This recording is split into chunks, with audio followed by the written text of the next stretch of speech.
Shabbos Daf Kuf Chof. Today's email comes to us from Larry Jaffe from Silver Spring, Maryland. He says he's already 55. He started Daf Yomi a number of times. This is the first time that he's reached this far. Due to all the graphics and diagrams, they really help bring each sugya to life. Hatzlacha Larry, you should be zoicha to finish Shas with everyone. Be'ezras Hashem Yisbarach. We continue with the sugya of saving different things from a raging fire. Says the Mishnah, you can save even 100 meals if they are in a basket, or an entire barrel of wine, or a whole cake of figs. And the question is, why is this any different than the Mishnah we had a number of days ago, where you could save only 3 meals? One shot the Gemara gives us because we're dealing with one basket. One basket is less work. Doesn't matter how much is in that basket. If so, if you have an open blanket and you take smaller baskets and pour it into that open blanket, and since you're only removing one blanket worth, that would be 100% mutter, even though it's more than 3 baskets worth. We see something similar. If you have a barrel of wine that has a hole in it and it's dripping, you're allowed to take another barrel, put it underneath, and catch as much wine as you want. It's not limited to 3 meals. Another pshat the Gemara gives is, the difference is, if you're bringing it to this chutzner, you're allowed to save as much as you want. If you're bringing it to a different chutzner, you're limited to 3 meals. Says the Mishnah, you're allowed to call in for help and tell them, save the food for yourselves. Now, if they were smart about it, they'll give back the food and charge that person for their time. Rav Chizda says we're talking about Hasidim who don't want to take advantage of someone's misfortune. Yes, he was mafkir everything, but he had no choice. He was forced to. So Hasidim don't want to take advantage of that. Says Rava, if there were such Hasidim, they wouldn't take money for working on Shabbos. Rather, says Rava, we're talking about Yirei Shamayim, not Hasidim, who don't want to take advantage of somebody else. They don't want to take from other people, but they also don't want to work for free. They want to be compensated for their time. So if they understand Hilchah Shabbos, they understand that since all this food is really theirs, when they give it back to the person, all they're asking is to be compensated for their time. And that's not considered Schar Shabbos. The Mishnah tells us that in order to save food, it has to be into a chutzner that has a proper Eruv.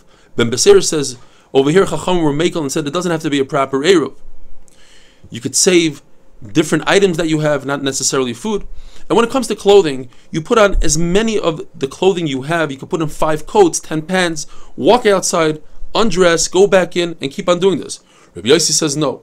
You are limited to 18 clothing that were standard in those days, and only one time. Now, what are these clothing? The Gemara says it's an outer coat, an inner coat, a belt, a shirt, a robe, a vest, socks, the garters that hold up the socks, 2 shoes, apilios, a robe, like a mask, or a mask, another type of belt, a hat, and even a scarf that goes around the neck, and people would clean off their mouth and their eyes with it. Says the Mishnah, Reb Shimon ben Nanas holds of the concept that you're allowed to do gram kibui, causing at a later stage the fire to be extinguished, like by filling up a jar with water, and when the fire reaches that jar, it explodes and the water puts out the flame. You're not doing it deliberate right now, it's at a different stage. Gram kibui. Therefore, he also says, if, let's say, a dresser is ignited, there's a flame on a dresser, shida, teva, migdal, you could take a piece of leather and put it on the other side, and when it reaches it, it singes the leather, the fire doesn't continue. According to Reb Shimon ben Nanas, Rav says, I hold that if there's a fire that's on a piece of garment, you're allowed to pour a liquid on the other part of the garment, and when the fire gets there, it'll extinguish itself. Rabbi Yossi holds gram kiboy is asur. You're not allowed to cause that at a later stage a vessel will explode or whatever it is, even though the pasuk says the word asiya, doing, and this is not doing, this is at a later stage. This is the concept that we have throughout the whole parak. Adam bo'olam hamaynai. A person acts irrationally when it comes to saving his property, and he might come to extinguish the flame, therefore we limit him. If a person puts a candle on top of a plank of wood, deliberately, that plank of wood becomes a basis to that candle, and therefore it's asur on Shabbos to move that plank of wood. Even just to shake off the candle would be asur. If you forgot it there, then you are permitted to shake the wood so the candle falls on the ground, even if the candle is lit. The candle might continue burning on the floor, it might extinguish itself, but it's not 100%, and therefore it's mutter.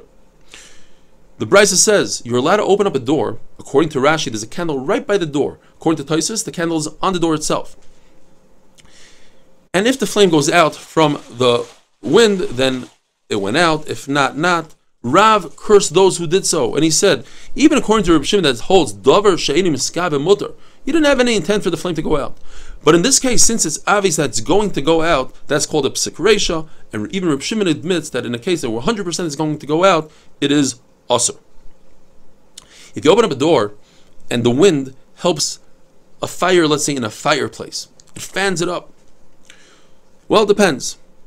If it's one of these fires, one of these winds that's a common wind, then according to Rav Yehuda it's mutter. According to Abaya, we have to be geyser that it's asur, because if it's a wind that's uncommon, that's asur. So we have to make all winds asur. We have to explain a brisa and say that this brisa has no rabbanan in it, it's only Rabbi Yossi, and that is, the brisa says, if you build a wall out of vessels that don't contain any water are not going to explode, for instance, a vessel made out of metal, or even earthenware that comes from different places that are very strong, from Shichin, from Chananya, then it's okay. Very interesting sugya. If a person has Hashem's name written with ink on his body, well, halacha number one is you're not allowed to stand unclothed in front of Hashem's name. So we have to make sure that it's covered. You're not allowed to go into the bathroom with Hashem's name. And you're certainly not allowed to erase Hashem's name deliberately. However, you're allowed to go into a mikvah, you're allowed to go into a bath, as long as you don't rub the name off and it comes off by itself. That's called a grama, and that would be mutter, even according to Rabbi Yossi, because it says in the pasuk leisasun. You're not allowed to do so deliberately, but begrama, it's mutter. If a person has a tefillah shel mitzvah, let's say he's a zav, and he has to go to the mikvah, since you're not allowed to stand unclothed with Hashem's name, he must put something on it, such as a bandage, a reed, but he has to make sure that it's loose, that the water could get through, so that the bandage doesn't create a chatzitza. Don't cover with your hands, because you might forget that you're covering something, you'll take your hand off and expose Hashem's name. Now, what if a person doesn't have something to cover his name? According to Chachamim, that tefillah b'zmana, to go to the mikvah when the time comes, is a mitzvah and you must go right away. Chachamim say it's not a mitzvah. Therefore, go around, look for a bandage. But according to Rabbi Yossi, that it's a mitzvah to go right now. Therefore, don't look for a bandage. Go in and cover with your hand. And finally, if the ink is dry, then that creates a chatzitza. Same thing would be with blood, honey, milk, and ink. If it's moist, like in our case, then it doesn't cause a chatzitza. Have a wonderful day.